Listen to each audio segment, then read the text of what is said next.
அனைவருக்கும் வணக்கம் நண்பர்களே. நம்ம இந்த காணொளியில என்ன பார்க்க போறோம் அப்படின்னா, அரசியலமைப்பு முக்கியமான அமெண்ட்மென்ட் பார்க்க போறோம். நம்ம சேனலை இப்போ தான் ஃபர்ஸ்ட் டைம் பார்க்குறீங்கன்னா, புதிய நண்பர்களா இருந்தீங்கன்னா லைக் பண்ணிக்கோங்க, சப்ஸ்கிரைப் பண்ணிக்கோங்க, டெலகிராமில் ஜாயின் பண்ணிக்கோங்க, பெல் சிம்பலை கிளிக் பண்ணிக்கோங்க. நாங்கள் போடுற புதிய வீடியோக்கள், புதிய தகவல்கள் உங்களை வந்தடையும். புதிய நண்பர்கள் இருந்தீங்கன்னா மறக்காமல் சப்ஸ்கிரைப் பண்ணிக்கோங்க, பெல் சிம்பலை கிளிக் பண்ணிக்கோங்க நண்பர்களே. டெலகிராமில் ஜாயின் பண்ணிக்கோங்க. ஓகேங்களா? சரி, இப்போ நம்ம என்ன பார்க்க போறோம்னா, அரசியலமைப்பில் பார்த்தோம்னா சட்டத்திருத்தம் பார்க்க போகிறோம். கிட்டத்தட்ட வந்து பார்த்தோம்னா, அரசியலமைப்பு சட்டத்திருத்தத்தை பொறுத்த வரைக்கும், நம்ம இந்த அரசியலமைப்பு திருத்தம்ன்றது வந்து பார்த்தோம்னா, தென்னாப்பிரிக்க அரசியலமைப்புலேருந்து எடுத்திருக்கோம்.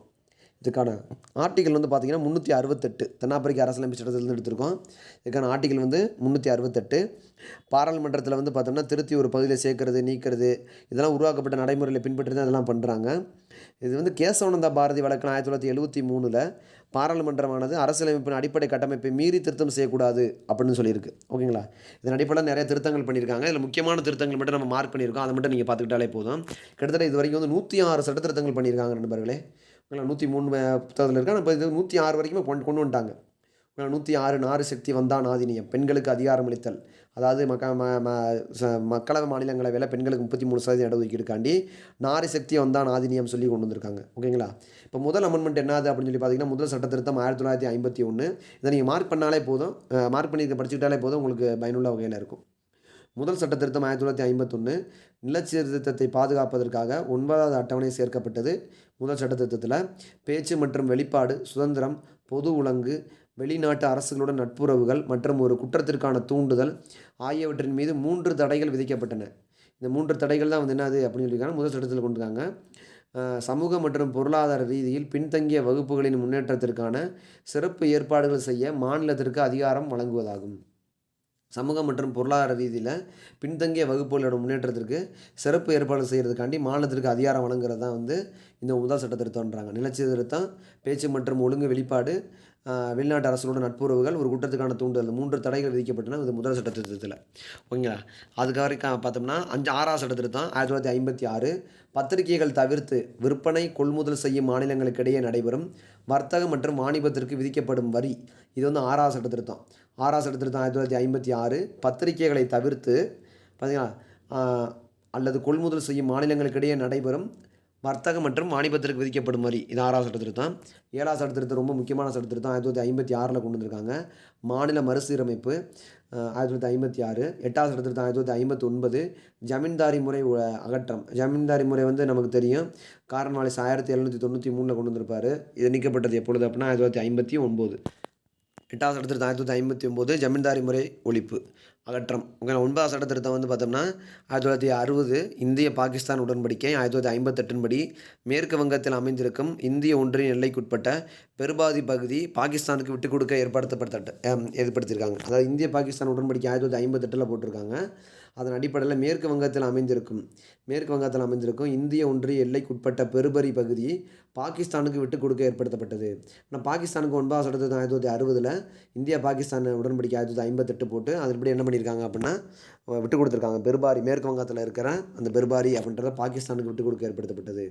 ஏன்னா 1971 வாக்கில் தான் வந்து வங்கதேசம் உருவாகும். அதுக்கு முன்னாடி வந்து கிழக்கு பாகிஸ்தான் மேற்கு பாகிஸ்தான் தான் பிரிச்சிருப்பாங்க. அதில் பெருபாரி பகுதி வந்து பாகிஸ்தானுக்கு வந்து பார்த்தீங்கன்னா கிழக்கு பாகிஸ்தானுக்கு வந்து கொடுத்துருப்பாங்க. 10வது சட்ட திருத்தம் 1961 இந்திய ஒன்றியத்தில் தாத்ரா மற்றும் நகர் வேலி இணைக்கப்பட்டது. அப்படின்னா தத்ரா நகர் கைவேலி வந்து பார்த்தீங்கன்னா 1961 10வது சட்ட திருத்தம் 1961 இணைக்கப்பட்டது தாத்ரா மற்றும் நகர் கைவேலி. ஓகேங்களா? அடுத்து 12வது சட்ட திருத்தம் 1962 இந்திய ஒன்றியத்தில் கோவா, டாமன், டையூ இணைக்கப்பட்டது 1962. இந்திய ஒன்றியத்தில் வந்து கோவா, டாமன், டையூ வந்து எப்போ இணைக்கப்பட்டது அப்படின்னா 1962 இணைக்கப்பட்டது. 12வது சட்ட திருத்தம் 1962. 13வது சட்ட திருத்தம் 1962 நாகாலாந்திற்கு ஒரு மாநில அந்தஸ்து வழங்கியதோடு அதற்கான சிறப்பு ஏற்பாடுகள் செய்தன. நாகாலாந்திற்கு எப்போ சிறப்பு ஏற்பாடுகள் செஞ்சுருக்காங்க அப்படின்னா 13வது சட்ட திருத்தம் 1962 நாகாலாந்து மாநிலத்துக்கு ஒரு சிறப்பு அந்தஸ்து கொடுத்துருக்காங்க. அடுத்து 14வது சட்ட திருத்தம் 1962 புதுச்சேரி இந்திய ஒன்றியத்தில் இணைக்கப்பட்டது. 14வது சட்ட திருத்தம் புதுச்சேரி வந்து இந்திய ஒன்றியத்தில் சேர்க்கப்பட்டது. 13 வந்து நாகாலாந்து வந்து இந்திய ஒன்றியத்திலும் சிறப்பு அந்தஸ்து வாங்குச்சு. 12 வந்து கோவா, டையூ, டாமன்.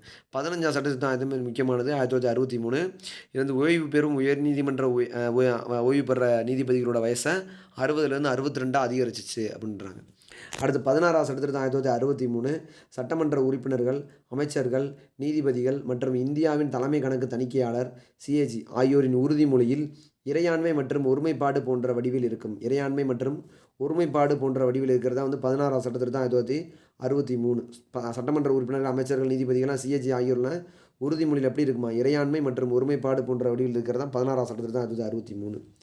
17ஆம் சட்டத்திருத்தம் 1963 நிலத்தின் சந்தை மதிப்பை இழப்பீடாக வழங்கப்படவில்லை என்றால் நிலத்தை கையகப்படுத்துவதை தடை செய்தது. இது 17ஆம் சட்டத்திருத்தம் 1964 எதை பற்றி சொல்லுது அப்படின்னா, நிலத்தை அப்போதைக்குள்ள சந்தை மதிப்பில் நீங்கள் இழப்பீடாக கொடுக்கணும், அல்லது தடை செய்யணும் அப்படின்னா 17ஆம் சட்டத்திருத்தம் 1964. 18ஆம் சட்டத்திருத்தம் 1966 ஒரு புதிய மாநிலத்தை உருவாக்க இது வழிவகுக்கிறது. மேலும் ஒரு யூனியன் பிரதேசத்தையோ அல்லது ஒரு மாநிலத்தினுடைய யூனியன் பிரதேசத்தையோ ஒன்றாக இணைத்து ஒரு புதிய மாநிலத்தையோ அல்லது ஒரு புதிய யூனியன் பிரதேசத்தையோ உருவாக அதிகாரம் அளிக்கிறது தான் இந்த 18ஆம் சட்டத்திருத்தம் 1966. புதுசாக ஒரு யூனியன் பிரதேசத்தை உருவாக்குறதுக்காண்டி ஒரு புதிய மாநிலத்தை உருவாக்கலாம், அல்லது ஆல்ரெடி இருக்கிற ஒரு யூனியன் பிரதேசத்தை ஒரு மாநிலத்தோட யூனியன் பிரதேசத்தையும் ஒன்றாக இணைக்கலாம். அப்படி கொண்டு வரது தான் 18ஆம் சட்டத்திருத்தம் 1966. 21ஆம் சட்டத்திருத்தம் 1967 8வது அட்டவணையில் சிந்தியை 15வது மொழியாக சேர்க்கப்பட்டது. அப்படின்னா சிந்தி மொழி எந்தெந்த சேர்த்துருக்காங்க அப்படின்னா 21ஆம் சட்டத்திருத்தம் 1967 8வது அட்டவணையில் சிந்தியை 15வது மொழியாக சேர்க்கப்பட்டது. 22ஆம் சட்டத்திருத்தம் 1969 அஸ்ஸாம் மாநிலத்தின் உள்ளேயே மேகாலயாவை ஒரு புதிய சுயாட்சி மாநிலமாக உருவாக்க உதவியது. 22ஆம் சட்டத்திருத்தம் 1969 அஸ்ஸாம் மாநிலத்தில் வந்து மேகாலயா உருவாக்குறதுக்கு வழிவகை பண்ணதான் வந்து 22ஆம் சட்டத்திருத்தம் 1969. 24ஆவது சட்டத்திருத்தம் 1971 ரொம்ப முக்கியமானது. அடிப்படை உரிமைகள் உட்பட அரசமைப்பின் எந்த ஒரு பகுதியையும் திருத்தி நாடாளுமன்றத்தின் அதிகாரத்தை உறுதிப்படுத்தியது. அரசமைப்பு திருத்தச் சட்டம் முன்வரைவுக்கு ஒப்புதல் கொடுப்பதை குடியரசுத் தலைவரிடம் கட்டாயமாக்கியது. என்ன பண்ணியிருக்காங்க அப்படின்னா 24ஆம் சட்டத்திருத்தம் 1971 அடிப்படை உரிமைகள் உட்பட அரசியலமைப்பின் எந்த ஒரு பகுதியும் திருத்தி நாடாளுமன்றத்தின் அதிகாரத்தை உறுதிப்படுத்துது. அந்த திருத்தச் சட்டம் முன்வரைவுக்கு ஒப்புதல் கொடுப்பதை குடியரசுல கட்டாயமாக ஒப்புதல் கொடுத்தாங்கன்றாங்க. 26ஆம் சட்டத்திருத்தம் 1971 சுதேச அரசுகளின் முன்னாள் ஆட்சியாளர்களின் தனிச்சிறப்பு மற்றும் சலுகைகள் அகற்றப்பட்டன. சுதேச அரசுகளோட முன்னாள் ஆட்சியாளர்களோட தனிச்சிறப்பு மற்றும் சலுகைகள் அகற்றப்பட்டது. முன்னாள் இந்த பிரிட்டிஷ் கவர்மெண்ட்டில் வந்து ஒரு சலுகை கொடுத்துருப்பாங்க, ஓய்வூதியம் அது இதுன்னு சொல்லி, அதெல்லாம் ஸ்டாப் பண்ணிட்டாங்க இந்திரா காந்தி அம்மா. 26ஆம் சட்டத்திருத்தம் 1971. 31ஆம் சட்டத்திருத்தம் 1972 மக்களவை எண்ணிக்கையை 525 545 அதிகரித்தது. ரொம்ப முக்கியமானது. மக்களவையோட எண்ணிக்கை எவ்வளோ இருக்குது, 525 545 31ஆம் சட்டத்திருத்தம் 1972. 33ஆம் சட்டத்திருத்தம் 1974 நாடாளுமன்ற உறுப்பினர்கள் மற்றும் மாநில சட்டமன்ற உறுப்பினர்களின் பதவி விலகலை சபாநாயகர் தலைவர் மட்டுமே ஏற்க முடியும், அதுவே அவர்கள் திருப்தி அடைந்தால் மட்டுமே. நாடாளுமன்ற உறுப்பினர்கள் இருக்காங்க அப்படின்னா அவர்களோட மாநில சட்டமன்ற உறுப்பினர் பதவி விலகலை சபாநாயகர் அல்லது தலைவர் மட்டுமே ஏற்க முடியும், அவங்க திருப்தி அடைஞ்சால். அந்த 33ஆம் சட்டத்திருத்தம் 1974 நாடாளுமன்றத்தில் வந்து பார்த்தோம்னா மக்களவை மாநிலங்களவை இருக்குது. அதில் இருக்க மக்களவை உறுப்பினர் வந்து சபாநாயகர், மாநிலங்களவை தலைவர் வந்து பார்த்தோம்னா தலைவர். இவங்களோட உறுப்பினர் அவங்க திருப்தி அடைஞ்சால் தான் ஏற்றுக்கிற முடியுன்றாங்க. 35ஆம் சட்டத்திருத்தம் 1974 சிக்கிமின் பாதுகாப்பற்ற நிலையை நிறுத்தி அது இந்திய ஒன்றியத்தில் ஒரு இணை மாநிலத்தின் நிலையை வழங்கியது. இந்திய ஒன்றியத்தின் சிக்கிம் சங்கத்தின் விதிமுறைகள் மற்றும் நிபந்தனைகளுடன் 10வது அட்டவணை சேர்க்கப்பட்டது. அதாவது நமக்கு வந்து 10வது அட்டவணையில் சேர்த்துருக்காங்க. 52ஆம் சட்டத்திருத்தம் 1985 10வது அட்டவணை சேர்த்துருப்பாங்க. இதில் வந்து பார்த்தோம்னா இதில் என்ன சொல்கிறாங்க, 35ஆம் சட்டத்திருத்தம் 1974 சிக்கிமில் வந்து உள்ளே இழுத்து விட்டுருக்காங்கன்றாங்க. சிக்கிமுக்கு வந்து சிறப்பு அந்தஸ்து எப்போ கொடுத்துருக்காங்க அப்படின்னா இந்திய ஒன்றிய முழு மாநிலம் 36ஆம் சட்டத்திருத்தம் 1975. 38ஆம் சட்டத்திருத்தம் 1975 ஒரே நேரத்தில் வெவ்வேறு அடிப்படையில் தேசிய அவசரகால பிரகடனத்தை குடியரசுத் தலைவருக்கு அதிகாரம் தரப்பட்டது.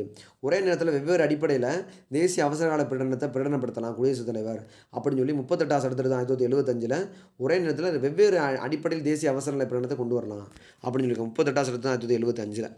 41ஆம் சட்டத்திருத்தம் 1976 மாநில பொது ஆணையக்குழு மற்றும் இணை பொதுப்பணி ஆணையக்குழு ஓய்வு வயதை 60லேருந்து 62 ஆக்கியது. மாநிலத்தில் இருக்க பொது ஆணையக்குழு மற்றும் இணை பொதுப்பணி ஆணையக்குழுவோட ஓய்வு வயதை 60லேருந்து 62 மாற்றினது 41ஆம் சட்டத்திருத்தம் 1976. மாநிலத்தில் பொது ஆணையக்குழு ஒன்று இருக்கும், இணை பொதுப்பணி ஆணையக்குழு ஒன்று இருக்கும். அதேமாதிரி 15ஆம் சட்டத்திருத்தம் 1963 ஓய்வு பெறும் வயதை வந்து உயர்நீதிமன்றத்துக்கான நீதிபதியோட வயது 60லேருந்து 62 மாற்றிருப்பாங்க. சேம் அதே தான் இதுவும் 60லேருந்து 62 வந்து மாநில ஆணையக்குழுக்கு மாற்றிருக்காங்க. மாநில பொது ஆணையக்குழு, இணை பொதுப்பணி ஆணையக்குழு. 42ஆம் சட்டத்திருத்தம் 1976 ரொம்ப முக்கியமானது. இது மினி கான்ஸ்டியூஷன், சிறிய அரசமைப்பு சட்டம் சொல்கிறாங்க. இது ஒரு சிறு அரசமைப்பு சட்டம் என்று அழைக்கப்பட்டது. சுரன் சிங் குழுவின் பரிந்துரையின்படி சில மாற்றங்கள் செய்யப்பட்டன. இதன் முன்னுரையில் 3 புதிய சொற்களை சேர்த்தது.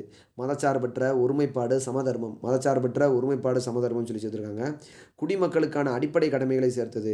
பகுதி 4A அமைச்சரவையின் ஆலோசனை முடிவில் குடியரசுத் தலைவரை கட்டுப்படுத்தவும் வழிவகை செய்தது. அமைச்சரவையோட ஆலோசனை முடிவில் குடியரசுத் தலைவரை கட்டுப்படுத்தவும் வழிவகை செய்து 3 புதிய உறுப்புகள் 32A சமநீதி, இலவச சட்ட நீதி அப்படின்னு சொல்லி கொண்டு வந்திருக்காங்க. 43A தொழிற்சாலைகளின் நிர்வாகத்தில் தொழிலாளர்களோட பங்கேற்பு ஆகியவை சேர்க்கப்பட்டன. மற்றும் சுற்றுச்சூழல் பாதுகாப்பு மற்றும் மேம்பாடு, காடுகள், வனவிலங்குகளின் பாதுகாப்பு, நீதிமன்றங்களின் நீதி, அரசமைப்பு மற்றும் அமைப்பு நடவடிக்கைகள் மற்றும் நிர்வாகம் ஆகியவை குறித்து குறித்த உறுப்புகள் சேர்க்கப்பட்டன. நாட்டின் ஏதாவது ஒரு பகுதியில் சட்டம் ஒழுங்கு பிரச்சனை நிலவினால் அப்பகுதி ஆயுதப்படையை அனுப்பி சட்டம் மற்றும் ஒழுங்கினை நிலைநாட்டவும் அதிகாரம் அளிக்கிறது. இந்த மாதிரி ஒவ்வொரு பாயிண்ட்டுக்குமே வந்து பார்த்தீங்கன்னா நிறையா சட்டத்திருத்தம் 42 சட்டத்தை 1976 கொண்டு வந்திருக்காங்க. ஓகேங்களா? அடுத்து 43 சட்டத்திருத்தம் 1977 உச்சநீதிமன்றம் மற்றும் உயர்நீதிமன்றங்களின் நீதித்துறையின் மறு ஆய்வு மற்றும் நீதி பேராணை ஆகியவற்றின் மூலம் அதிகாரத்தை மீட்டெடுக்கின்றன. உச்சநீதிமன்றத்தில் இருக்க உயர்நீதிமன்றத்தோட நீதித்துறையின் மறு ஆய்வு மற்றும் நீதி பேராணை ஆகியவற்றின் மூலம் அதிகாரத்தை மீட்டெடுக்கிறது. 43 சட்டத்திருத்தம் 1977. 44 சட்டத்திருத்தம் 1978 இது ரொம்ப முக்கியமானதான். இது குடியரசுத் தலைவருக்கு மறுசீராய்வு அமைச்சரவையின் ஆலோசனை திருப்பி அனுப்ப வைக்க அதிகாரம் அளிக்கிறது. குடியரசுலேருந்து மறுசீராய்வு பண்ணார்னா அமைச்சரவை ஆலோசனை திருப்பி அனுப்பலாம் அப்படின்ற ஏன்னா மறுசீராய்வு ஆலோசனை குடியரசுல கட்டுப்பட்டவர் ஆவார். மறுசீராய்வு திருப்பி அனுப்பினா அவர் கட்டுப்பட்டு தான் ஆகணும். தேசிய அவசரத்தை பொறுத்தவரை ஆயுத கிளர்ச்சி என்ற சொற்களுக்கு பதிலாக உள்நாட்டு அமைதி குலைவு, ஆயுத கிளர்ச்சிக்கு பதிலாக உள்நாட்டு அமைதி குலைவு என்ற வார்த்தை சேர்த்திருப்பாங்க. எழுத்து வடிவிலான அமைச்சரவையின் முடிவு அன்றி நெருக்கடி நிலையை குடியரசுத் தலைவர் பிறப்பிக்கக்கூடாது. எழுத்து வடிவிலான அமைச்சரவை தான் கொண்டு வரணும். அமைச்சரவை முடிவு அன்றி நெருக்கடி நிலையை குடியரசுத் பிறப்பிக்கக்கூடாது. அடிப்படை உரிமைகள் பட்டியலில் இருந்து சொத்துரிமை நீக்கப்பட்டு சாதாரண சட்ட உரிமை மாற்றப்பட்டது. 44 சட்டத்திருத்தம் 1978 தான் என்ன பண்ணியிருப்பாங்க, அடிப்படை உரிமை சொத்துலேருந்து நீக்கப்பட்டு சாதாரண சட்ட உரிமையை மாற்றிருப்பாங்க. 46 சட்டத்திருத்தம் 1983 மாநிலங்களுக்கு இடையான விற்பனை வரி. 46 சட்டத்திருத்தம் 1983 மாநிலங்களுக்கான விற்பனை வரி கொண்டு வரப்பட்டது. 51 சட்டத்திருத்தம் 1984 மேகாலயா, அருணாச்சல பிரதேசம், நாகாலாந்து மற்றும் மிசோரம் ஆகிய மாநிலங்களில் உள்ள பழங்குடியினருக்கான இடஒதுக்கீட்டை மக்களவையிலும் அதுபோல மேகாலயா மற்றும் நாகாலாந்தை சேர்ந்தவருக்கு சட்டமன்ற கூட்டத்திலும் இடஒதுக்கீடு தரப்பட்டது. 51 சட்டத்திருத்தம் 1984 மேகாலயா, அருணாச்சல பிரதேசம், நாகாலாந்து, மிசோரம் இதில் இருக்க மாநிலங்களில் பழங்குடியினருக்கு வந்து இடஒதுக்கீடு மக்களவையிலும் அதேபோல் மேகாலயா, நாகாலாந்தை சேர்ந்தவர்களுக்கு சட்டமன்ற கூட்டத்திலும் இடஒதுக்கீடு தரணும் அப்படின்னு சொல்லி 51 சட்டத்திருத்தம் 1984 கொண்டு வந்திருக்காங்க. 52 சட்டத்திருத்தம் 1985 நம்ம எல்லாத்துக்கும் தெரிஞ்சது தான். கட்சித்தாவல் தடை சட்டம் ரொம்ப முக்கியமான சட்டம். நாடாளுமன்ற உறுப்பினர்கள் மற்றும் மாநில சட்டமன்ற உறுப்பினர்கள் கட்சித்தாவல் காரணமாக பதவி இழப்பார்கள். இது தொடர்பாக புதிய விவரங்களை 10வது அட்டவணையாக சேர்த்திருக்காங்க. ஓகேங்களா? அடுத்து 57 சட்டத்திருத்தம் 1987 57 58 ரொம்ப முக்கியமானது. இதில் இன்னும் அருணாச்சல பிரதேசம், மேகாலயா, மிசோரம், நாகாலாந்து இந்த மாநிலங்கள் வந்து சட்டமன்ற கூட்டங்களில் பழங்குடியினருக்கு இடஒதுக்கீடு செய்யப்பட்டது. அப்படின்னா வந்து மேலே நம்ம பார்த்தோம் என்ன பார்த்தோம் அப்படின்னு சொல்லி பார்த்தீங்கன்னா 51 சட்டத்திருத்தம் 1984 மேகாலயா, அருணாச்சல பிரதேசம், நாகாலாந்து ஆகிய மாநிலங்களுக்கு வந்து பழங்குடியினருக்கு இடஒதுக்கீடு மக்களவையிலும் அதேபோல் மேகாலயாவில் இருக்க சட்டமன்றத்தில் இருக்க நாகாலாந்தில் இருக்கிறவங்களும் சட்டமன்றத்தில் இடஒதுக்கீடு பண்ணியிருக்காங்க. சேம் அதே தான் இங்கே என்ன பண்ணியிருக்காங்க, அருணாச்சல பிரதேசம், மேகாலயா, மிசோரம், நாகாலாந்து ஆகிய மாநிலங்களில் சட்டமன்ற கூட்டங்களில் பழங்குடியினருக்கான இடஒதுக்கீடு செய்யப்பட்டது. 57 சட்டத்திருத்தம் 1987. 58 சட்டத்திருத்தம் 1987 அரசமைப்பின் அதிகாரப்பூர்வ உரைக்கு இந்தி மொழியில் வழங்கப்பட்டதோடு அரசமைப்பின் இந்தி பதிப்பிற்கு அதே சட்டப்பூர்வமான புனிதத்தன்மையை வழங்கியது. 58 1987 புனிதத்தன்மை வழங்கியிருக்கு. எதுக்கு? அரசமைப்பின் அதிகாரப்பூர்வமான உரைக்கு இந்தி மொழியில். 61 சட்டத்திருத்தம் 1989 மக்களவை மற்றும் மாநில சட்டசபை தேர்தலுக்கு வாக்களிக்கும் வயதை 21 18 குறைச்சிருக்காங்க. 62 சட்டத்திருத்தம் பார்த்தோம்னா இது வந்து 61 சட்டம் 1988 தான்ப்பா. 1989 மார்ச் 28 தான் நடைமுறைப்படுத்தப்படும். ஓட்டு போடுற வயசு 18 ஆகுது. ஓகேங்களா? அதுக்கப்புறம் வந்து பார்த்தோம்னா 69 சட்டத்திருத்தம் 1991 டெல்லி தேசிய தலைநகர் நிற்பதியாக வடிவமைத்ததன் மூலம் டெல்லி ஒன்றிய ஆளுகைக்குட்பட்ட பகுதியாக சிறப்பிடம் வழங்கப்பட்டது. 69 சட்டத்திருத்தம் 1991. 71 சட்டத்திருத்தம் 1992 அப்போ பார்த்தோம். 15 சட்டத்திருத்தம் 1967 சிந்தி மொழி சேர்க்கப்பட்டது 8வது மொழியாக. அதாவது 14க்கு 15வது மொழியாக சேர்த்திருப்பாங்க. இப்போ வந்து போடா, டோகிரி, மைதி, சாந்தாலி இதை வந்து கொங்கினி, மணிப்பூர், நேபாளி செஞ்சாங்க. கொங்கினி, மணிப்பூர், நேபாளி அப்படின்னு ஒரு 3 மொழி சேர்த்து 15வது மொழி அங்கே 15 சட்டத்திருத்தம் அதாவது 1963 வந்து பார்த்தோம்னா உயர்நீதிமன்ற நீதிபதியின் ஓய்வு பெறும் இதை கூட்டுறது. அதே மாதிரி வந்து பார்த்தோம்னா 21 சட்டத்திருத்தம் 1967 சிந்தி மொழி 15வது மொழியாக சேர்க்கப்பட்டது. சாரிப்பா 15 சட்டத்திருத்தம்ன்றது என்னது அப்படின்னா ஓய்வு பெறும் உயர்நீதிமன்ற நீதிபதியின் ஓய்வு பெறும் இதான் 60லேருந்து 62 யோசனை. 21 சட்டத்திருத்தம் 1967 தான் 15வது மொழி சிந்தி மொழி. இது 71 சட்டத்திருத்தம் 1992 கொங்கினி, மணிப்பூர், நேபாளி அப்படின்னு சொல்லி ஒரு 18 மொழிகள் வந்து 18 மொத்தம் 3 மொழி சேர்த்தனால 18 மொழி ஆகிருச்சுன்னாங்க. அடுத்து 73 சட்டத்திருத்தம் 1992 பஞ்சாயத்து ராஜ் நிறுவனங்களுக்கு அரசமைப்பு தகுதியும் பாதுகாப்பு அங்கீகரிக்கப்பட்டது. இதற்காக பஞ்சாயத்துகள் என்ற தலைப்பில் ஒரு புதிய பகுதி வந்து 9 வந்து 29 பெரும்பான்மை உள்ளடக்கி ஒரு 11வது அட்டவணை சேர்க்கப்பட்டது. அதாவது 11வது அட்டவணையில் வந்து என்ன பண்ணியிருக்காங்க அப்படின்னு சொல்லி பார்த்தோம்னா 9வது பகுதியிலையும் சேர்த்திருக்காங்க, 11வது அட்டவணை சேர்த்திருக்காங்க. சேம் அதே தான் நகராட்சிக்கு வந்து 74 சட்டத்திருத்தம் 1992 9 7 சேர்த்திருப்பாங்க. அதே மாதிரி பகுதி 12லையும் சேர்த்து பாகம் அட்டவணை 12லையும் சேர்த்துருப்பாங்க. 18 பொருட்கள், இதில் 29 துறை பொருட்கள். இதுதான் முக்கியமானது. 76 1994 தமிழ்நாடுக்கு இடஒதுக்கீடு 1992 வந்து கொண்டு வந்திருப்பாங்க. தமிழ்நாடு இடஒதுக்கீடு சட்டம் 69% வந்து அட்டவணை 9ல் வந்து அட்டவணை முதல் சட்டத்திருத்தம் 1951 சேர்க்கப்பட்ட முதல் அட்டவணையில் வந்து வச்சுருவாங்க. 1994 வந்து தமிழ்நாடு இடஒதுக்கீடு சட்டத்தை கல்வி நிறுவனங்கள் 69% இடஒதுக்கீடு வழங்கப்பட்டது. ஓகேங்களா? மொத்தம் 1992 வந்து 50% மேலே இருக்கக்கூடாதுன்னு சொல்லியிருப்பாங்க. 77 சட்டத்திருத்தம் 1995 பட்டியலினத்தர் மற்றும் பழங்குடியினருக்கு அரசாங்க வேலைகளில் பதவி உயர்வில் வந்து இடஒதுக்கீடு 77 1995 பட்டியலினத்தவருக்கும் பழங்குடியினத்தவருக்கும். ஓகே, அதுக்கப்புறம் வந்து பார்க்க போகிறது என்னது அப்படின்னு சொல்லி பார்த்தீங்கன்னா 86 2002 அது வந்து பார்த்தீங்கன்னா ரைட் எஜுகேஷன் ஆக்ட் 2009. அதாவது வந்து பார்த்தீங்கன்னா இதன் அடிப்படையில் வந்து 2009 கொண்டு வந்திருப்பாங்க. 86 2002 வந்து 6 14 வயது உட்பட்ட குழந்தைகளுக்கு அனைவருக்கும் இலவச கட்டாய கல்வி. அதே மாதிரி வந்து அபாயகரமான பணிகளை வந்து பணியமர்த்தக்கூடாது. அது வந்து ஆர்டிகல் 24 வரும். 6 14 வயது உள்ள குழந்தைகளுக்கு அனைவரும் கட்டாய கல்வி ஏற்படுத்த வேண்டும் சொல்லியிருக்காங்க. 51 மாற்றம் பண்ணியிருப்பாங்க. 21 மாற்றம் பண்ணியிருப்பாங்க. 51 கீழே வந்து கொண்டு வந்திருப்பாங்க. அடிப்படை கடமையில் வச்சிருப்பாங்க, அடிப்படை உரிமையில் வச்சிருப்பாங்க. அதுக்கப்புறம் வந்து 92 ஓரா சட்டத்தை 2003 அமைச்சர்களோட எண்ணிக்கை வந்து 15% மேலே இருக்கக்கூடாது. 75 சரிங்களா. இதை வந்து பார்த்தோன்னா முதலமைச்சரோட 12க்கு குறைவாக இருக்கக்கூடாது. ஆர்டிகல் 164 1 அதே மாதிரி வந்து பார்த்தோன்னா சேம் அதே தான். அங்கே வந்து 75 1 வந்து பிரதமர் தலைவராக கொண்ட அமைச்சர் வந்து 15% மேலே இருக்கக்கூடாது. 15% தான் இருக்கணும்னு இருக்காங்க. 92 சட்டத்தில் 2003 போடா டோகரி மைதிலி சாந்தலி போன்ற 22 மொழிகளை போது சேர்த்துருக்காங்க. ஓகேங்களா. இது வந்து மொழிகள் சம்மந்தமானது. 96 சட்டத்தில் 2011 ஒடியா என்பது ஒரியான மாற்றி ஒரியா மொழியை 8வது அட்டவணையில் சேர்த்திருப்பாங்க. இது ஒடியா என்று உச்சரிக்கப்பட்டது 8வது அட்டவணையில். ஒடியாவை ஒரியான்னு மாற்றி அதுக்கப்புறம் நம்ம ஒரியா மொழியை 8வது அட்டவணை ஒடியா என மாற்றிருக்காங்க. 96 2011 ஒடியா தான் இப்போ ஒடியாவை ஒரியா என மாற்றி ஒரியா மொழியை சேர்த்துருக்காங்கப்பா. 97 2011 வந்து என்ன பண்ணியிருக்காங்க அப்படின்னு சொல்லி பார்த்தா கூட்டுறவு சங்கங்கள் 243 இஜெட் கட்சியிலேருந்து இஜெட் டி வரைக்கும் பகுதி 9B வந்து சேர்த்துருப்பாங்க. ஓகேங்களா.